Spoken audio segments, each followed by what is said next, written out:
So maybe a first question would be, give us a state of just your tribes. Madison has just been designated in December, Truax Field, as the home of F35A. Doctor, can you start? Give us an overview.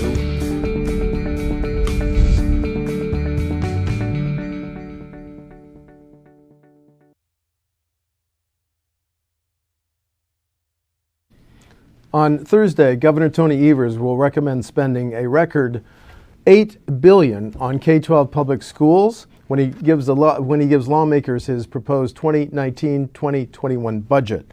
A new report, Roadmap to Student Achievement, by the Wisconsin Institute for Law and Liberty, suggests maybe that's not the best investment and there should be alternatives. Reforms is the term used in the report. With me are two executives of WIL, Wisconsin Institute for Law and Liberty. C.J. Szafir is Executive Vice President of WIL, and Libby Sobic is Director and Legal Counsel of Education Policy for WIL. Thanks. Good to be here. I appreciate you coming in. So we're going to have a budget debate that formally begins. You guys are saying, let's talk about the proposed $8.06 billion that the governor wants to spend on K-12 in the last year of his budget. But first of all, give us an overview of WIL, because this is the first time we've had you on a Newsmakers. Yeah, thank you very much for having us. We work at the Wisconsin Institute for Law and Liberty. We're a nonprofit litigation and policy center. We were founded in 2011 by President and General Counsel Rick Essenberg, who I've interviewed, who is a frequent litigator in the state Supreme Court. We've been in front of the state Supreme Court a number of times litigating conservative and libertarian causes for limited government, economic liberty, free speech. We've most famously had our victory last summer in the McAdams versus Marquette case. Since WIL's grown, we've actually kind of branched off and done public policy analysis, both in economic freedom, looking at laws like the minimum markup law. Wedding barns. Wedding barns. But that's another newsmaker. Yeah, it's another newsmaker. We stand with Wisconsin's wedding barns. And of course, I think something that we're very proud of is our very robust K-12 education reform shop that Libby heads up. Oh, I appreciate that. That's why we're here. In your report, okay, let's go back. The governor's going to recommend spending $8 billion in state aid to K-12 in fiscal year 2021, second year of his biennial budget. We're only going to collect about $17 billion in taxes. So he's recommending that about 45% of all general fund taxes go for K-12 in that fiscal year. Bad investment, or does that overstate it, CJ? Well, I think the answer, and I hate to give you a lawyer answer, is, well, it depends. I mean, it depends on what is the goal. I mean, I think at the Wisconsin Institute for Law and Liberty, we are solely focused when it comes to education on, does this policy improve student outcomes? Does it help students in Wisconsin schools that are struggling? The report that you referenced, really the impetus for it is we looked at urban schools and rural schools, and we found out that our schools are substandard. They're giving low-income children, minority children, a very bad education. Well, I want to read, now let's go to the graphic that summarizes what you say on the conclusion, page 29 of your report. Wisconsin is no longer a leader in education reform, and we cannot accept the status quo any longer. Despite per pupil spending that is more than half of our state peers, Wisconsin students are not meeting achievement levels, especially in the urban areas. Education reform efforts are making a difference for students, and the state should help high-performing schools expand so more students can access better schools. Boil that down for me, Libby. We really believe that our Wisconsin K-12 education system should be helping every child access a high-quality education. As CJ said, that's just not the case. And so we really looked at what other states are doing well, talked to school leaders around the state of Wisconsin, and said, what are the barriers for your success, and how can we help you expand your seats so more students can access a great education? Any PS on that? Sure. I mean, you look at, Wisconsin used to be a leader in education reform on cutting-edge policies. We're the home of the voucher program. I mean, it started here, and it started with Democrat support with Howard Fuller and State Rep Polly Williams. Right, and Tommy cut that deal. And Tommy was very bipartisan. We can talk about that later, but that's no longer the case. Right. Now, Libby, can you walk us through? I'm very intrigued. First of all, this is a worthwhile report, 29 pages. As we approach the dialogue, over how much we should spend on K-12 schools. I recommend this report. Libby, walk us through some of the specific examples that are cited in the report. Milwaukee, Green Bay, and Madison. Problems. So I think it's not an undertold story that Milwaukee's really struggling to educate their students. Milwaukee Public Schools is failing to graduate. Only around 60% of students over 4 years. That's the 4-year graduation rate, yes. Exactly. And that hasn't changed over decades, because it's a number I've been watching. Excuse me. No, you're completely right, and we're really seeing that Milwaukee Public Schools is struggling to educate their kids in student proficiency as well. Only around 84% of students are not proficient in math, which means they are not passing our state exam.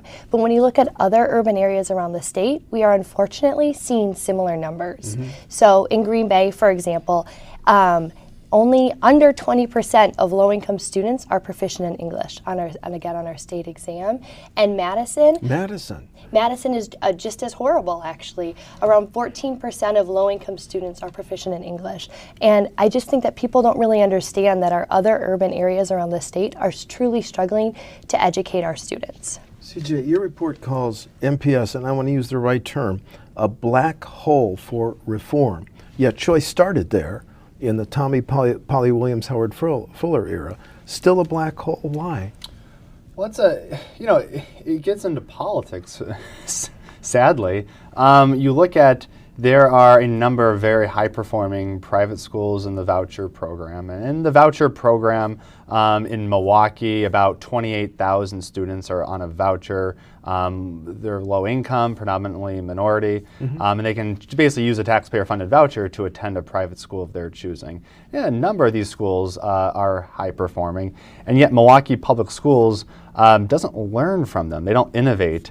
They still treat these schools like they're the opposition. And there's one of the biggest issues that I think really crystallizes this whole debate was the vacant schools fiasco, which again is one of the reasons why we did this report. Right. You say the surplus.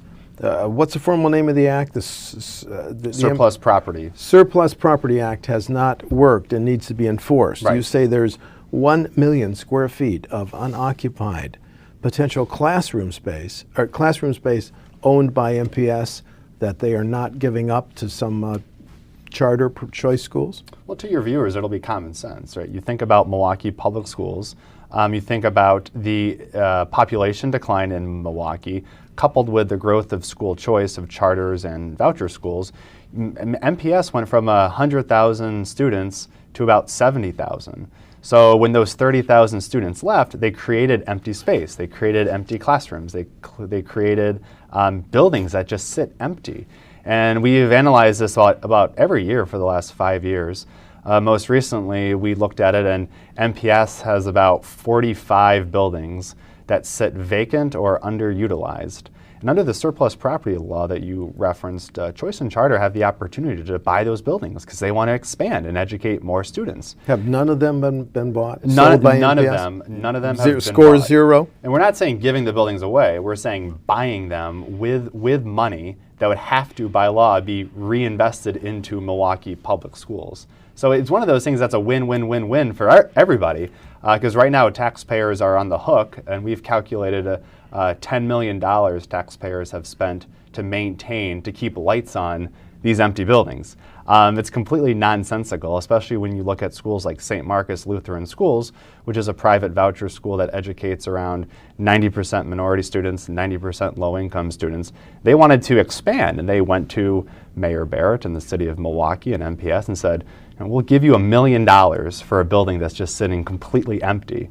And they said no, and because they wanted to keep it, and they had some dreams of developing it, and ultimately all of those plans fell through. But that's one of the reasons why we did this report was, well, how can we get these high-performing schools easier access to facilities so that they can expand?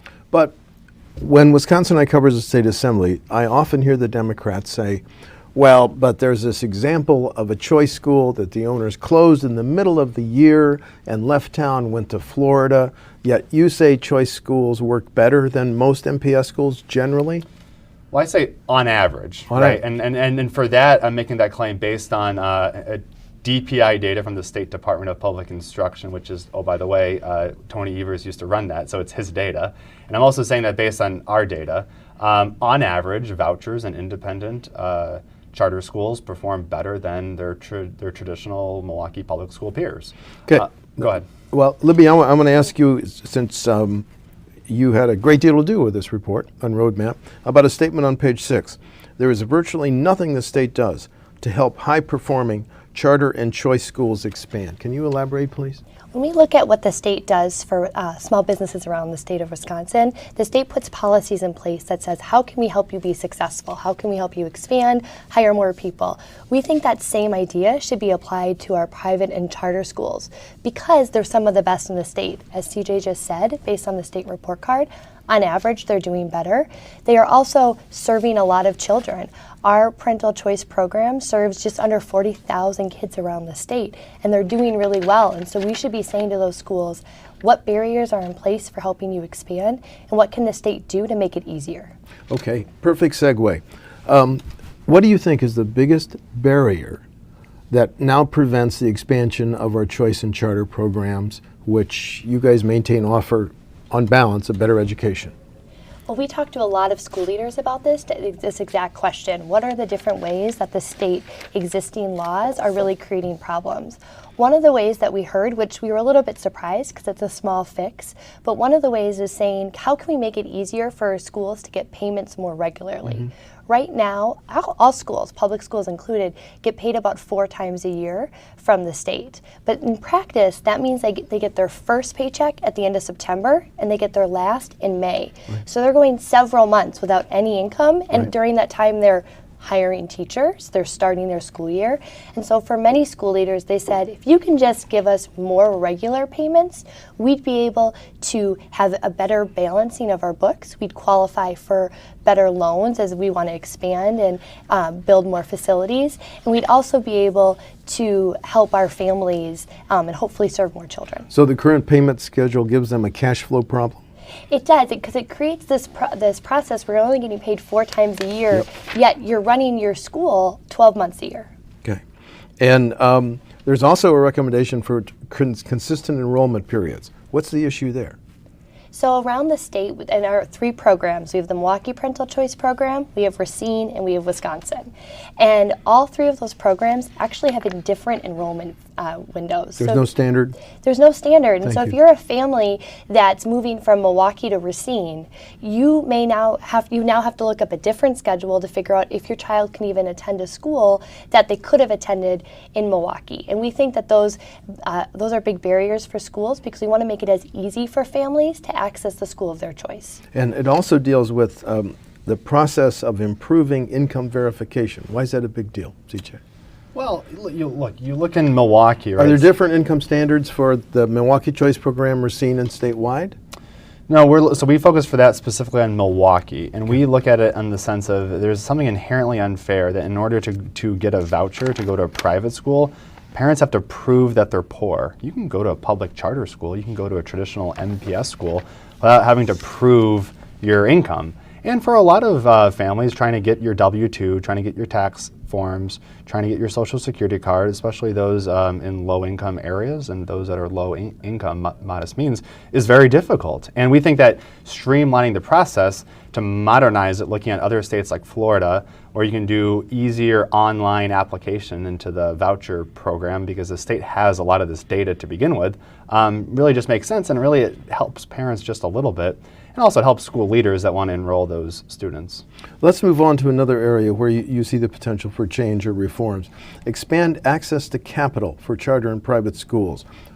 You want to summarize that issue, Libby? Yes. So CJ touched on our vacant schools issue, and so part of the challenge is if a school can't buy a vacant school building, they have to raise a significant amount of money to be able to build a new building, and these are millions of dollars. And so Wisconsin should really look at what other states are doing, like Arizona and California, where they're using existing state programs like bonding or state loan programs, and saying to schools, you should apply for these so that way you can access them for facilities. That will help these schools be able to access more funds, pay them back like everybody else, but be able to expand their seats. You have a pretty significant change proposed. If a public school district passes a referendum, and we've seen more than $5 billion passed in the last 5 years, including $1.7 billion last year alone, that a charter school should be able to get some of the proceeds from a public school referendum that passes. Pretty big change. Yeah, you might see less referendums in certain areas. But yeah, well, look, I mean, charter schools are public schools, and we think that the state can easily go in and require that school districts, when they go to referendum, they share the money equally with all the public schools in the area. And you know, ultimately, we think that it's not, the money is taxpayer money, and if there's a public charter school that's in a district, like Wauwatosa, that's doing a really good job, that those referendums, that money should be spread equally to help those schools expand. Your overall package of reforms would take major changes in state law, right? Yes, And that's the reason we're going to begin the state budget debate. Sure. Are you confident that your proposed reforms are going to be introduced at some point in the dialogue over the next state budget? Well, look, I mean, we understand the landscape, which I'm sure we'll get into on who occupies the governor's office. So we're going to go there. To our defense, we did start this 2 years ago when it was unsure who was going to be the governor of Wisconsin. But look, ultimately, we think that legislators and the governor should take a hard look at this, because these are policies that will actually improve student outcomes. We think, at the end of the day, though, that education reformers, conservatives, libertarians need to stand for something. And you can't just go around saying Governor Evers is wrong. You actually need to put forth an agenda, and we think that's what we've done. Let's go back to your agenda, because I just find this very interesting. Help me understand this. In some school districts participating in choice, you can only enroll in K4, K5, first grade, or ninth grade. Now, is that Milwaukee, Racine, or statewide, Libby? That's just the statewide program. The statewide program. And by the way, the statewide program has gone up about 50% in the last 2 years. So while you're right, we have 38,187 in all choice programs, 28,000 of those in Milwaukee, 3,200 in Racine. Statewide is now up to 6,878. But if you're a parent and you want your kid to participate statewide, the only windows of getting in are K4, K5, 1, and 8? That's correct. And so it's just a big barrier for allowing both parents to access these schools and for other schools to really open up into the program. It's very difficult to start a school, to take a school that's working in Milwaukee, like Hope Christian Schools. If they want to go up to Green Bay, it's very hard to open a new school when you can only accept students in kindergarten, first, and ninth grade. And because you're saying to parents, you have to make a decision months in advance, and oh, by the way, there's only 3 of your children if you're lucky enough to have the kids in those grades. You also make a recommendation. Is there a now cap on the statewide program of 23,000?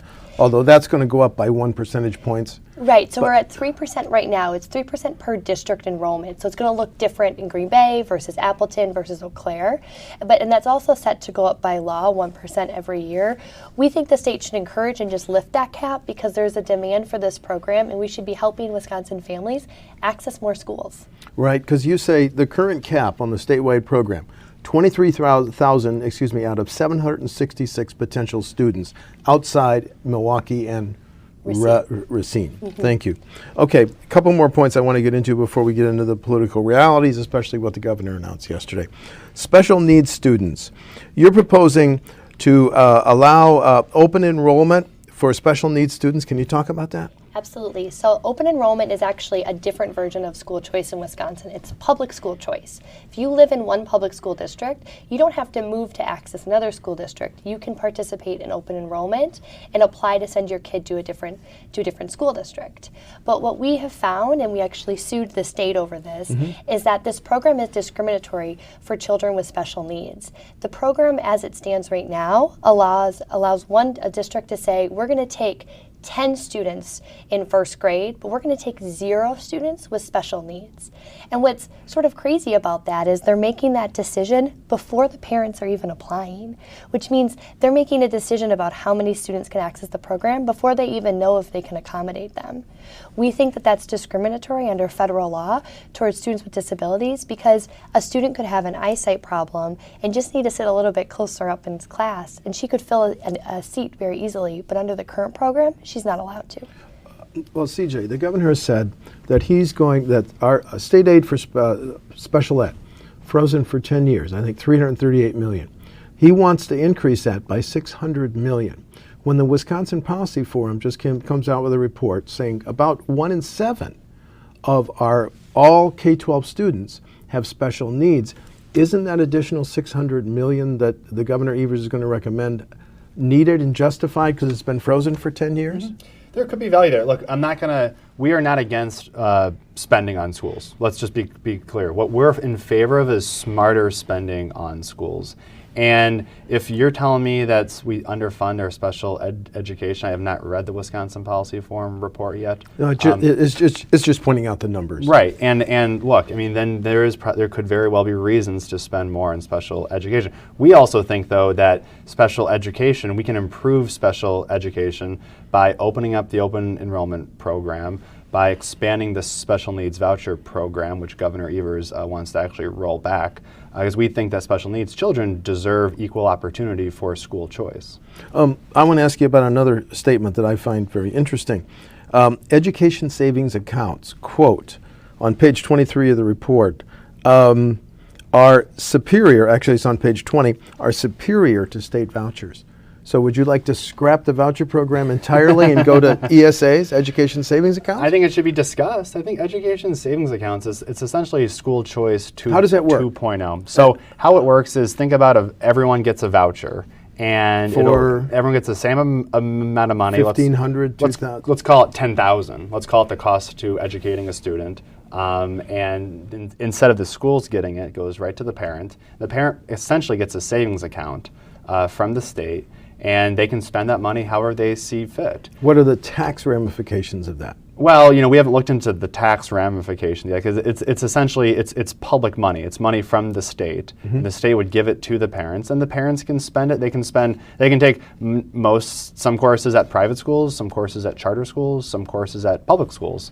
It's happening in Arizona. It's happening in Florida. They passed a really robust program in Nevada, but then they're having problems funding it. But we think that that's kind of where it is, because it gives parents more freedom, more opportunity, because at the end of the day, we shouldn't be funding brick and mortar buildings. We should be giving parents the money, and parents make those decisions. I want to ask you about another pretty interesting statement in the report. It's on page 23. Students in private and charter schools are, quote, the report's term, worth less than those in public schools. And the example here, Libby, is MPS student spending in 2017-18, $10,555. On a choice program in Milwaukee, K through 8, $7,530. Grades 9 through 12, $8,176. Worth less. Is that what you use to justify the report's term, worth less?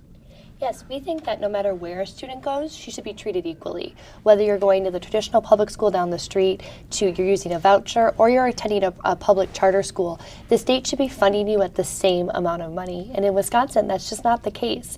We see a gap, a huge gap between traditional public and our voucher, but we also see that gap existing for our public charter schools. Public charter schools are only getting just over $8,000 per student. So like the gap between vouchers and traditional public, you're seeing students receive less money despite, on average, these schools doing much better than the traditional public schools. Another Debatable term in the report, public schools skim funds from charter schools. I didn't know that. Talk about that. And the Wisconsin Policy Forum did research on that too. And look, so when you follow the money, when you look at these charter schools, the ones that are authorized by Milwaukee Public Schools, some of them are incredibly high performing, like Carmen. MPS gets to count those students for full revenue from the state and local property taxpayers. So they're getting about, as Libby said, about $10,000 on average per student, those that attend charters. But then they go around and give the charters about $7,500. So they're keeping the difference between that. And when you average that out for the number of kids in charters, MPS is keeping millions of dollars that we think belong to those charter schools. Other states like Illinois have actually capped the ability of school districts to skim money that's rightfully belonging to the charter schools, and we would encourage the state to look at that. Okay. Now, we only have 3 or 4 minutes left, so let's go to what recently happened. So let's go to this chart that talks about the overview that I alluded to earlier. State aid for K-12 public schools in the current fiscal year ending June 30 is $7 billion. The governor would take that to $8.06 billion 2 years from now, a 15.2% change. The DPI budget submitted when Mr. Evers was running that agency before he was governor said the spending on choice program right now, its baseline is $191.1 million. And the DPI budget says with the assumption that choice is going to grow, it would grow to $238.1 million, a 2-year increase of 24.5%. So my question is, Mr. Evers' statement yesterday that he wants to freeze choice. Now, we don't know the details. We won't know that until the budget is actually released on Thursday.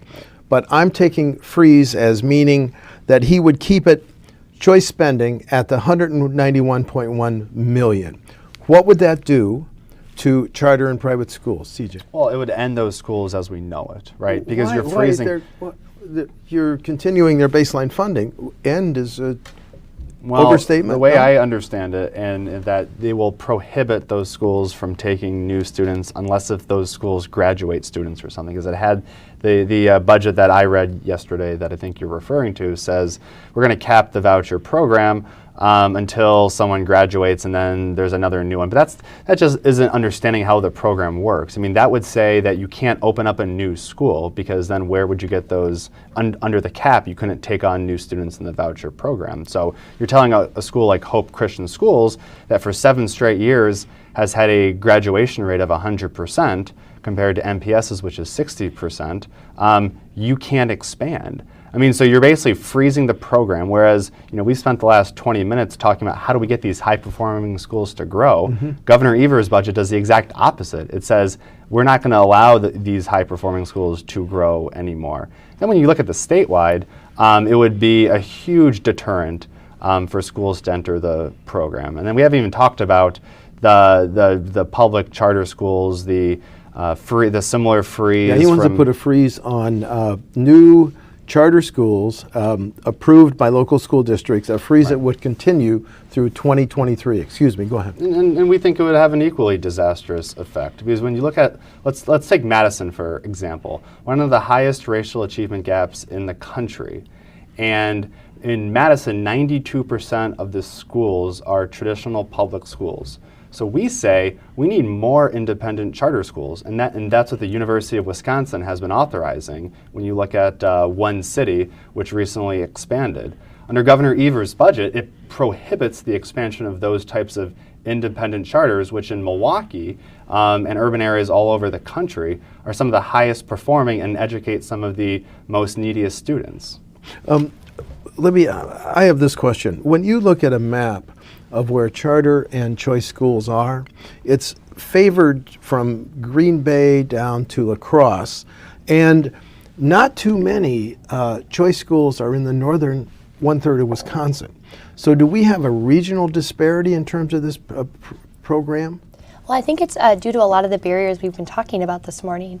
It's difficult for new schools to open up in those areas because if you're want to join the voucher program, you can only take kids in kindergarten, 1st, and 9th grade. Okay. You have less funding. And so I don't think it's an indication that there isn't interest from those families. Unfortunately, there are just barriers for allowing schools to really open and serve those students.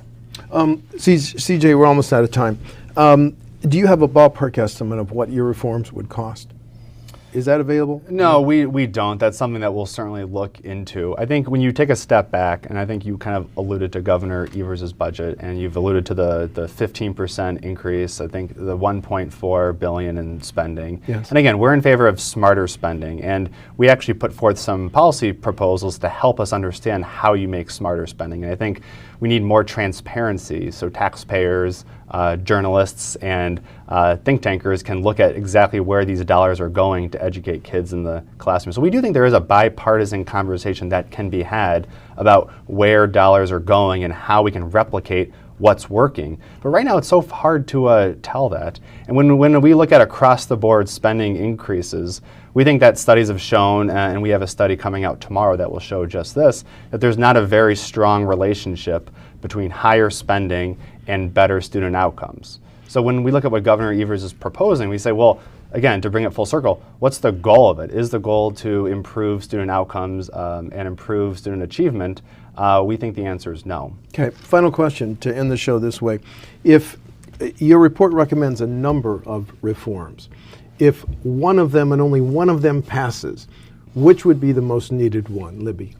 I think the most needed one is to make our voucher programs equal. So have, lifting enrollment, funding, lifting enrollment cap, make grade point entry levels, those kindergarten, first and ninth grades go away. Let's encourage private schools to serve more students because they're really doing it well. We should give more families educational opportunities. CJ, number one recommendation if it came along? Expanding course choice. So Governor Walker put forth something called the part-time open enrollment program, which enables students in schools to take courses at different public and private schools.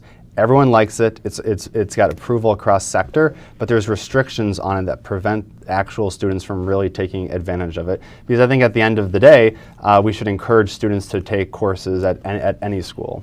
And that's the course choice issue. Yes. And that is on page 19 of this report. I'll turn it around.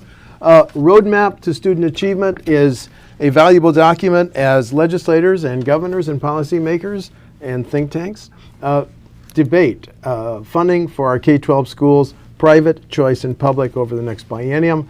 I want to thank CJ Szafir and Libby Sobic for coming in to talk about your report. I found it fascinating. Thank you so much. Thank you.